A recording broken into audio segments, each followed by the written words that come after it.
روکنے کا اتنی بڑی وبا ہے کہ اللہ کے نبی نے فرمایا ہو سکتا ہے تم یہ سمجھو کہ نہیں ہم بچے ہوئے ہیں،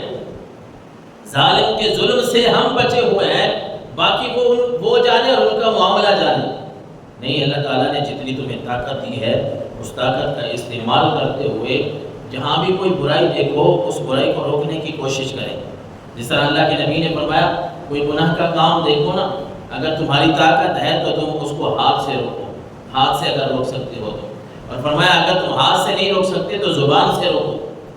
وہاں ان کو منع کرو، باتیں سمجھاؤ، اور اگر تمہاری زبان پہ بھی وہ نہیں آ رہے ہیں، تم زبان سے نہیں سمجھا سکتے تو پھر اللہ کے نبی نے فرمایا اس کام کو پھر دل میں تم برا ضرور جانو۔ اور فرمایا یہ ایمان کا بہت چھوٹا درجہ ہے کہ بندہ برے کام کو نہ تو ہاتھ سے روک سکے اور نہ زبان سے روک سکے، اور پھر صرف دل میں برا جاننا پڑے۔ جس طرح اللہ معاف کرے آج ہمارا ماحول ہے، ہم اگر کسی جو صحیح بات ہے وہ یہی ہے، آپ اس بات سے اتفاق کریں، یعنی کہ ہم جا رہے ہوں کوئی گناہ کا کام ہو رہا ہو تو کون ہے جو ہاتھ سے روکے؟ نہیں روک سکتے ہم وہ برا کام، یعنی ہمارے ایمان کی کمزوری سمجھیں، یہ لوگوں کا بگاڑ، معاشرے کا بگاڑ سمجھیں۔ کہ جس طرح پہلے بزرگوں کی باتیں ہم سنتے ہیں کہ وہ جا کے ادھر جا کے رولا کر دیتے تھے، کسی جگہ پہ کوئی غلط کام ہو رہا ہے وہ وہاں جا کے شور کر دیتے تھے، رولا کر دیتے تھے، ہاتھ اٹھا دیتے تھے، بھئی یہ کام بند کرو۔ لیکن اللہ معاف کرے ایسا ایسا ماحول جو ہے وہ بگڑتا جاتا ہے۔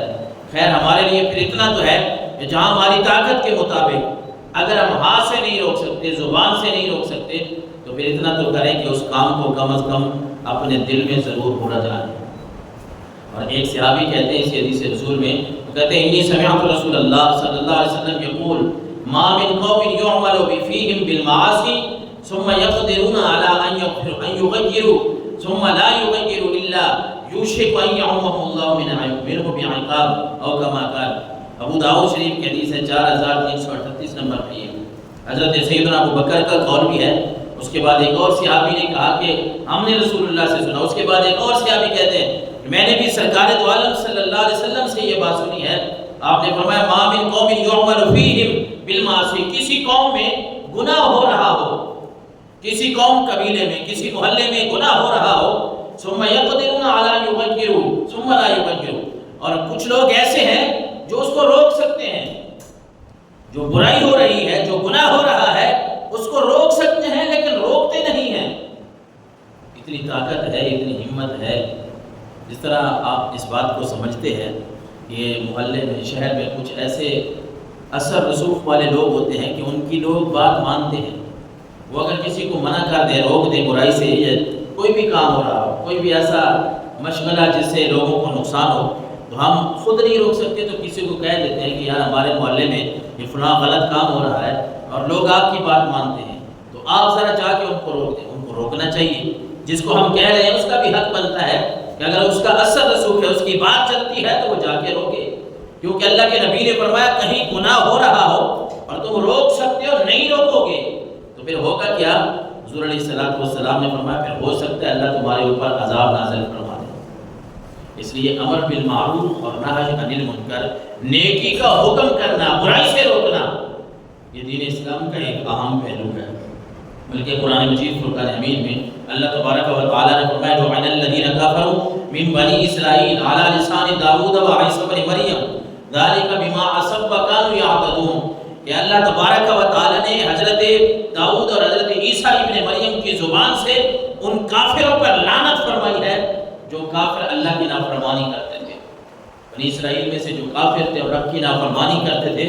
اللہ نے اپنے نبیوں کے ذریعے حضرت داؤد اور حضرت عیسیٰ علیہ السلام کے ذریعے رب نے ان لوگوں پہ لعنت فرمائی ہے۔ خود رب کا حکم تھا کہ ان کے اوپر لعنت بھیجو، کیوں یہ گناہ سے نہیں روکتے، یہ نافرمانی سے نہیں روکتے۔ اور اگلی آیت میں فرمایا کانوا لا یتناہون عن منکر فعلوہ، اللہ کے نبی حضرت داؤد اور حضرت عیسیٰ نے ان کے اوپر لعنت ان کافروں کے اوپر اس وجہ سے کی کہ وہ برے کاموں سے رکتے نہیں تھے، برے کاموں سے رکتے نہیں تھے، رب کی نافرمانی سے نہیں رکتے تھے۔ لیکن اللہ اور اس کے رسول کے جتنے بھی احکامات ہیں اگر ہم پڑھتے ہیں نا، ہمیں پتہ چلتا ہے کہ مومن صرف اپنے آپ کو دوزخ کی آگ سے نہیں بچاتا۔ مومن کا یہ شیوہ اور طریقہ نہیں ہوتا کہ وہ یہ کہے کہ بس میں اگر پنجگانہ نماز پڑھ رہا ہوں، میرے گھر والے پڑھیں بھلے نہ پڑھیں مجھے کیا ہے۔ مومن کا یہ طریقہ نہیں ہے کہ اگر وہ زکوٰۃ ادا کر رہا ہے، وہ اچھے اخلاق اپنا رہا ہے، وہ پڑوسیوں کے ساتھ اچھا ہے، ہمسایوں کے ساتھ اچھا برتاؤ کر رہا ہے، مومن یہ چاہتا ہے کہ جس طرح میں نیکیوں میں بڑھ چڑھ کے حصہ لیتا ہوں، میرے جتنے بھی مسلمان بھائی ہیں، وہ چاہے میرے گھر کے ہوں، میرے دوست ہوں، وہ بھی اسی طرح نیک کام کریں، کیونکہ مومن ایک روح کی طرح ہے، ایک جسم کی طرح ہے، ایک عمارت کی طرح ہے۔ وہ کس طرح سرکار دو عالم صلی اللہ علیہ وسلم نے بخاری شریف کی حدیث مبارکہ 2446 نمبر پہ اللہ کے نبی نے فرمایا المومن للمومن کالبنیان، مومن مومن کے لیے عمارت کی طرح ہے، بلڈنگ کی طرح ہے، یشد بعضہ بعضا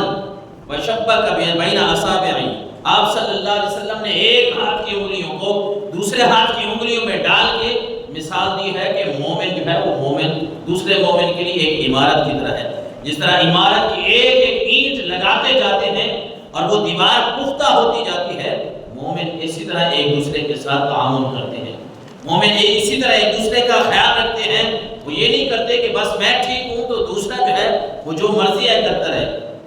وہ برے کام کر رہا ہے، وہ برائی میں مبتلا ہے، وہ اس کا کام ہے، بلکہ اللہ کے نبی نے فرمایا نہیں، بلکہ ایک جگہ پہ اللہ کے نبی نے فرمایا، حدیث رسول کا خلاصہ ہے کہ مومن ایک جسم کی مانند ہے،